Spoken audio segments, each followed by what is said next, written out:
Hello everyone, how are you doing? This is MD Tech here with another quick tutorial. In today's tutorial, I'm going to show you guys how to turn the file history service on or off on your Windows computer. So this should be a fairly straightforward tutorial for those running the Windows 7, Windows 8, and Windows 10 operating systems respectively. So without further ado, let's jump right into it. And we're going to start by opening up the Start menu, and you want to type in Services. One of the best managers should say Services on this list.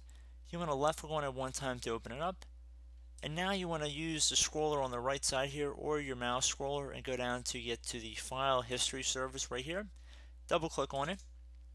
Underneath startup type, if you're looking to turn it on, click inside this drop down menu, select automatic, and then click on apply and OK.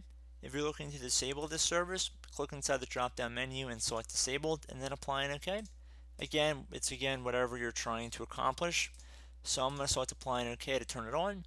I would recommend you restart your computer for the change to take effect, and that should resolve the issue you guys came to this video looking for. So as always, thank you guys for watching this brief tutorial. I do hope I was able to help you out, and I look forward to catching you all in the next tutorial. Goodbye.